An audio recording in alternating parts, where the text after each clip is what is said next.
Hem şirata hadis Neha sallallahu aleyhi ve sellem anin nevmi qoblel işa vel hadisi ba'daha.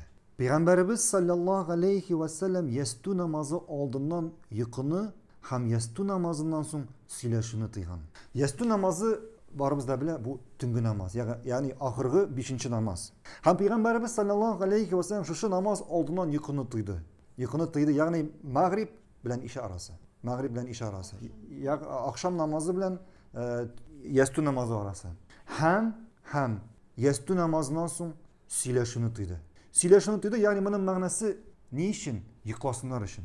Hem şu an göre yastu namazından sonra kişi yukarıya yatırga teyiş. İlla 3 işraktan kala. Bari tek 3 işraktan kala. Birincisi Allah'ını zikir ettiği için. İkincisi ilim alu için.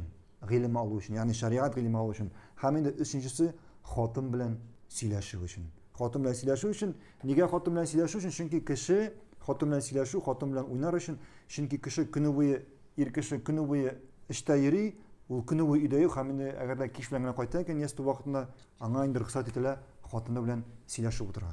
Hem Peygamberimiz sallallahu aleyhi ve sellem bu iki nerseni yani yastu namazı aldığından yıkını hem sonuna yastu namazından sonra silaşını tıydı. Niçin? Kişiler yıklasın için. Kişiler yıklasın için hem kızganışa karşı kubimiz bugün bütününe kirisin işliyiz. Kişiler bugün tünü boyu yastu namazından sonra tünün ortasına kadar hatta indi koy vakti tonga kadar yıklamıyorlar. Silaşı oturalar. Yani nesedir işliler dünya işinden. Hem elbette yine kişi eğer yastudan sonra yatmasa tünü boyu dursa o tüngü kıyamga tura almay. Yani tünne turup sünnet namazları okurasın. Tüngü namazları okurasın. Hem indi hatta koy bir kişiler ertengi namazda yıklap kala. Tura almıyorlar. Çünkü o tünü boyu yıklamadı. Çünkü o tünü boyu yıklamadı. Şulay Peygamberimiz sallallahu aleyhi ve sellem ikinci bir hadisinde aytti.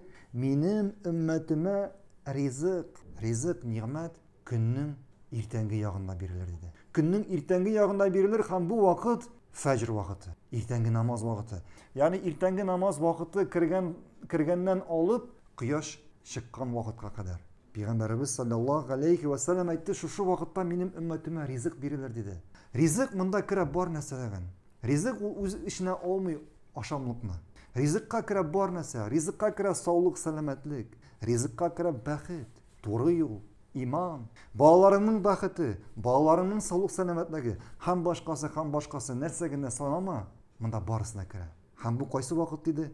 Qaysı vakit dedik? Fecr vakitinden başlap yani ertengi namaz kirgen vakitten başlap kıyaş çıkkançığa kadar. Көп kişi bu vakitini yıklap ızdırır.